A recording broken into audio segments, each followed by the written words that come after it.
الحمد لله رب العالمين والصلاة والسلام على سيد المرسلين أما بعد فأعوذ بالله من الشيطان الرجيم بسم الله الرحمن الرحيم فإن الصلاة والسلام عليك يا رسول الله وعلى آلك وأصحابك يا حبيب الله فإن الصلاة والسلام عليك يا نبي الله وعلى آلك وأصحابك يا نور من نور الله.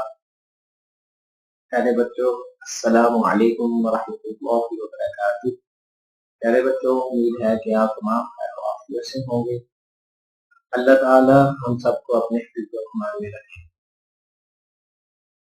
پیارے بچوں، آج کا جو ہمارا سبق ہے وہ ہے کلاس 6 سورہ لحب کے بارے میں ہے. پیارے بچوں، امید ہے کہ آپ تمام کے پاس کاپی، قلم اور کتاب موجود ہوگی. اگر نہیں ہے تو لے آئیں. پیارے بچوں، سب سے پہلے جو آپ کاپی اور قلم ہے اس کو اپنے ہاتھوں میں پکڑ لیں تاکہ جو بھی مدنی پھول ملے اس کو لکھ لیں، کیونکہ وہ محفوظ ہو جائیں. کیونکہ نبی کریم علیہ الصلوۃ والسلام کا فرمان ذیشان ہے کہ علم کو لکھ کر قید کر لو. علم کو لکھ کر قید کر لو. اب آپ کے پاس جب کاپی اور قلم موجود ہوگی، جو بھی مدنی پھول ملیں گے تو آپ اچھے طریقے سے اس کو لکھ لیں تاکہ وہ محفوظ ہو جائے. سب سے پہلے اس لیکچر کا مقصد کیا ہے وہ بیان کرتے ہیں. اس لیکچر کا مقصد یہ ہے کہ اس لیکچر کو پڑھنے کے بعد آپ تمام اس قابل ہو جائیں گے کہ سورہ مبارکہ کو صحیح تلفظ کے ساتھ یاد بھی کر لیں گے اور سنا بھی سکیں گے، اور اس کا ترجمہ بھی آپ کو معلوم ہوگا. سب سے پہلے سورہ لحب کے مقام نزول کے بارے میں پڑھتے ہیں کہ یہ کہاں پر نازل ہوئی. سورہ لحب جو ہے یہ مکہ مکرمہ میں نازل ہوئی. پیارے بچوں، آپ کو پتہ ہے کچھ صورتیں مکہ مکرمہ میں نازل ہوئی اور کچھ صورتیں مدینہ منورہ میں نازل ہوئی. تو جو سورہ لحب ہے یہ مکہ مکرمہ میں نازل ہوئی. اس کے رکوع اور آیات کی تعداد، اس میں 1 رکوع ہے اور 5 آیتیں ہیں.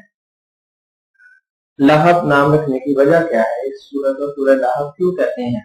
کیونکہ لحب کا معنی ہے آگ کا شعلہ. پیارے بچوں، اس کو لکھ لیں. عبد المطلب کا ایک بیٹا عبد العزیٰ بہت ہی گورا اور خوبصورت آدمی تھا. اس کی کنیت ابو لہب تھی. یہ کس کی کنیت تھی؟ عبد العزیٰ کی. اور اس سورت کی پہلی آیت میں ابی لہب کا لفظ موجود ہے، تو اس مناسبت سے اس سورت کو سورہ لحب کہتے ہیں. سورہ لحب کا شان نزول یہ ہے کہ نبی کریم علیہ السلام نے جب کوہ صفا پر عرب کے لوگوں کو دعوت دی تو ہر طرف سے لوگ آئے، اور حضور اکرم صلی اللہ علیہ وسلم نے ان سے اپنے کو امانت کی شہادتیں لینے کے بعد فرمایا انی لکم نذیر بین یدی عذاب شدید. اس پر ابو لہب نے حضور صلی اللہ علیہ وسلم سے کہا کہ تم تباہ ہو جاؤ، کیا تم نے ہمیں اس لیے جمع کیا ہے؟ اس پر اللہ تعالیٰ نے یہ سورت نازل فرمائی.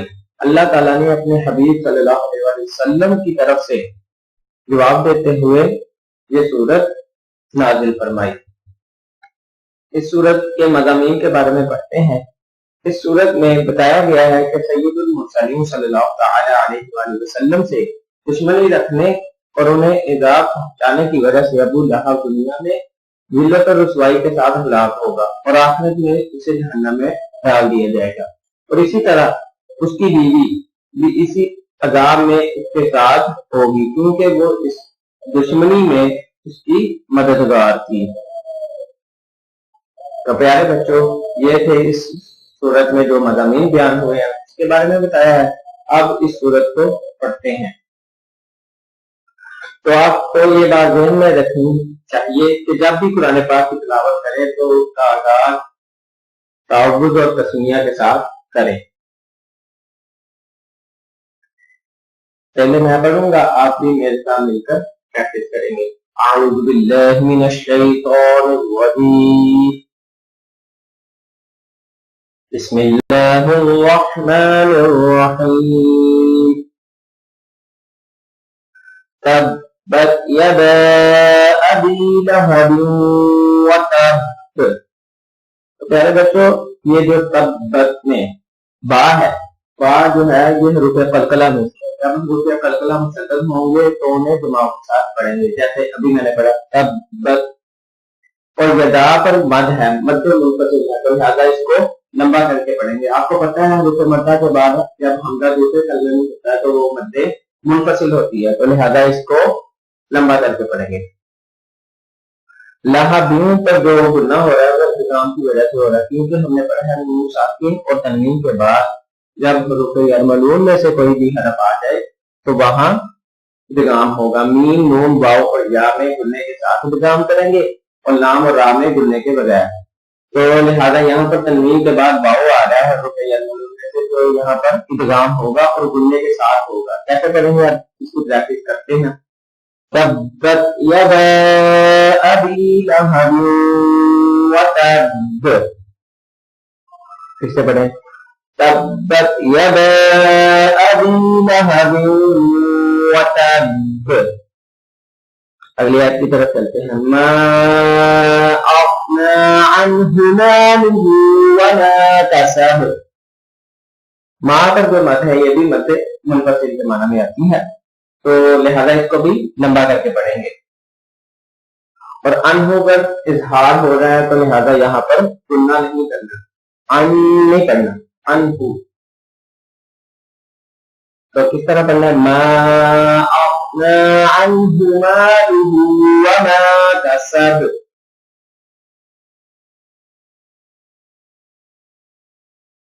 ما اغنی عنہ مالہ وما کسب۔ اگلی آیت کی طرف چلتے ہیں۔ سیصلی نارا ذات لہب، سیصلی نارا ذات لہب